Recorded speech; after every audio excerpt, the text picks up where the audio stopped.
Iran আমেরিকাকে বলছে কিছু সেকেন্ড পর ইরান আক্রমণ করতে যাচ্ছে, ওরা ওদের ভাষায়, ফার্সি ভাষায়, দ্রুত ওয়ারশিপ তুমি জায়গা চেঞ্জ করো, তোমাকে লাস্ট বারের মতো সতর্ক করা হচ্ছে, তুমি এই অঞ্চল ছেড়ে যাও। আবারও 3-4টা ভার্সন আসছে, অর্থাৎ ইরানের যে 4-5টা বা 3-4টা পজিশন থেকে তাকে সতর্ক করা হচ্ছে, লাস্ট মোমেন্টে সেই রেকর্ডটি ইরান প্রচার করছে। এবং দেখা যাচ্ছে কি, যখন ইরান তার সিস্টেমে এই ভয়েস দিয়ে তাদেরকে সতর্ক দিচ্ছে, অর্থাৎ নৌপথে সতর্ক বার্তা দেওয়ার জন্য যে ভয়েসগুলো বা যে রেডিও সিস্টেমগুলো কাজ করে, সেটির রেকর্ডে ইরান প্রচার করে দিয়েছে। এবং দেখা যাচ্ছে ইরান যখন বলছে কয়েক সেকেন্ডের মধ্যে তোমার জাহাজে আক্রমণ করা হবে, তুমি দ্রুত এলাকা থেকে পালাও, এট এ টাইম ইরান দেখাচ্ছে ইরানের এই থ্রেট পেয়ে আমেরিকার ওয়ারশিপ হরমুজ থেকে বাপের নাম, দাদার নাম, 14 গোষ্ঠীর নাম বলে পালাচ্ছে, মানে সেই জোরে পালাচ্ছে। একদম সরাসরি ভিডিও এবং অডিও রিলিজ করে দিয়েছে ইরান, বলছে তোমাকে লাস্ট ওয়ার্নিং দিচ্ছি, হরমুজ থেকে পালাও, তোমাকে লাস্ট ওয়ার্নিং দিচ্ছি, মার্কিন ইউএস ওয়ারশিপ, তোমাকে লাস্ট ওয়ার্নিং দিচ্ছি, তুমি হরমুজ থেকে পালাও। ইরান বলছে ফার্সিতে, আর আমেরিকা বাপের নাম বলতে দে দৌড়, উঠে পড়ে দৌড় তার ওয়ারশিপ।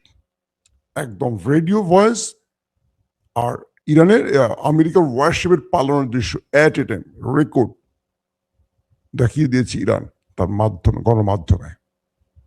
তাহলে কি প্রমাণ হলো? মিস্টার প্রেসিডেন্ট ডোনাল্ড ট্রাম্প যে কথাটা বলছেন পুরো মিথ্যে ছিল। কালকেরটাও মিথ্যা, আজকেরটাও মিথ্যে। প্রশ্ন হলো, ডোনাল্ড ট্রাম্প বলছেন যে তিনি হরমুজ প্রণালী ব্লক করে দিয়েছেন, বন্ধ করে দিয়েছেন, তার কন্ট্রোলে আছে। তাহলে ইরানের দোষ ছিল কি? ইরান তো বন্ধ করে দিয়েছে, এখন তো তিনি খুলতে আসবেন, তিনি আবার বন্ধ করতে আসছেন কেন? ট্রাম্প যদি এই কমেডি ভালোবাসেন, আমার মনে হয় তার সাথে কি বলবো, ইউক্রেনের ভ্লাদিমির জেলেনস্কি তাকেও যোগ দিতে পারেন। তিনি ইউক্রেনের টিভিতে কমেডি শো করতেন, এখন তিনি সেই দেশটির রাষ্ট্রপ্রধান। দর্শক, আসলে গেমটা কোথায়? ওমান, পাকিস্তান, আরো যারা যারা যুদ্ধ মধ্যস্থতা অর্থাৎ যুদ্ধবিরতির পর শান্তি আলোচনার মূল মডারেটর ছিল, আলোচনার কেন্দ্রে ছিল, তাদের অনেকের অভিযোগ এখন উঠে আসছে বিভিন্ন ভাবে। ওমান বলছে যখন আমেরিকা এবং ইরানের মধ্যে আলোচনা চলছিল যুদ্ধের আগে, আমেরিকা এই যুদ্ধ এড়াবার জন্য ইরানের সাথে কিন্তু কথা বলেছে। তাদের বক্তব্যে মনে হয়েছে যে আমেরিকা যুদ্ধটা আসলে চায় না, ইরানও যুদ্ধটা চায় না। তাহলে যুদ্ধটা লাগলো কি করে? অর্থাৎ আমেরিকা ইরানের সাথে আলোচনার টেবিল থেকে যখন হাসি মুখে কফি খেয়ে বিদায় নেয়, তখন একটি ফোন আসে ইসরায়েলের prime minister mister Netanyahu, Benjamin নেতানিয়াহুর। তিনি বলে দেন, মিস্টার প্রেসিডেন্ট ট্রাম্প, এই যুদ্ধ আমাদের করতেই হবে, এটি আমাদের জীবনের সর্বশেষ সুযোগ। আমাকে মোসাদ সকল তথ্য দিয়েছে। কি দিয়েছে? এই যুদ্ধ আমরা 2 থেকে 6 দিনের মধ্যে শেষ করে ফেলবো, এবং আমরা ইরানের রেজিম চেঞ্জের জন্য ইরানের যিনি সর্বোচ্চ প্রধান আয়াতুল্লাহ আলী খামিনি এবং তার ক্যাবিনেট এবং আইআরজিসির শীর্ষ কমান্ডারদেরকে এক টার্গেটে একদিনে মেরে দিতে পারবো। মোসাদ আমাকে এই তথ্য দিয়েছে যে তাদের কন্ট্রোলে এবং তাদের অবস্থান তারা নির্ণয় করেছে। আপনি এখান থেকে সরবেন না, ইরানের সাথে আলোচনার মধ্যেই চলেন আমরা একটা অ্যাটাক করে বসি। Mister president mister Donald Trump নেতানিয়াহুর এই বক্তব্যে রাজি হয়ে গেলেন। যিনি যুদ্ধ করবেন না, ইরানের সাথে আলোচনার টেবিলে তার বাহিনী ছিল উইটকফ, তারপর জরার্ড কুশনার, তারপর কি বলে আরো যারা যারা তার সাথে আলোচনায় ছিলেন, মার্কো রুবিও, এরা অবাক হয়ে গেলেন যে ট্রাম্প আসলে সিদ্ধান্তটা কি নিলেন তার রাষ্ট্রের ক্যাবিনেট, সেনেট, কংগ্রেস কারোর সাথে না, কিংবা তার জেনারেলদের সাথে আলোচনা করেও না, ইসরায়েল বলেছে তাই। আমি ইংল্যান্ডে থাকা অবস্থায় কিছু বই পড়ার সুযোগ পেয়েছিলাম, মাঝে মাঝে লাইব্রেরিতে বসে, ওদের কাছে বিশাল বিশাল লাইব্রেরি, ভাই এইসব দেশে গেলে মাথা নষ্ট হয়ে যাবে, এত বইয়ের বিশাল বিশাল লাইব্রেরি, ওখানে উঠতে ইচ্ছে করে না। তো পড়তে গিয়ে আমার কিছু বই আমার নজরে পড়েছিল। আমি কিছু আমার কিছু প্রিয় ব্যক্তি আছে আমি যাদের সহযোগিতা চাই মাঝে মাঝে। সবাই মুসলিম বিষয়টা এরকম না। ইংল্যান্ডে আমি একজন ব্রিটিশ ভদ্রলোককে পেয়েছি, তিনি আমাকে অবসর সময় আমরা কফি টফি খেতে বসলে কিছু হিস্ট্রি নিয়ে কথা বলতেন। তো বলতেন যে পশ্চিমা দুনিয়া, এই যে যত বড় শক্তিশালী দেশগুলো দেখো, আমেরিকা, ব্রিটেন, যাদের সূর্য অস্তমিত হতো না, এক জায়গা থেকে সূর্য উঠলো আরেক জায়গা থেকে সূর্য ডুবতো, কিন্তু পৃথিবীতে ব্রিটিশদের এত বড় সাম্রাজ্য ছিল, ফ্রান্স কলোনি ছিল, যত বড় বড় দেখছো,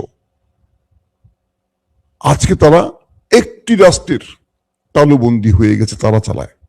একটা সময় ব্রিটিশরা ইসরায়েল রাষ্ট্র তৈরি করেছে, আজকে ইসরায়েল ব্রিটিশকে চালায়।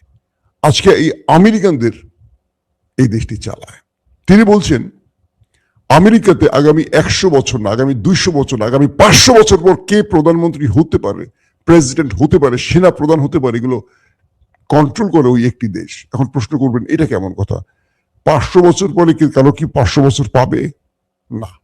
অর্থাৎ এমন একটি জুইশ সিস্টেম নেটওয়ার্ক তৈরি করা হয়েছে, তার বক্তব্য যে ধারাবাহিকভাবে ওদের অনেক কাউন্সিল, অনেক ভিতরে আমেরিকার মধ্যে, ব্রিটেনের মধ্যে বা ইউরোপের মধ্যে প্রচুর সংগঠন আছে বিভিন্ন সেবামূলক নাম দিয়ে, কিন্তু এটা ওদের অর্গানাইজেশন, ওদের অর্থায়নে চলে।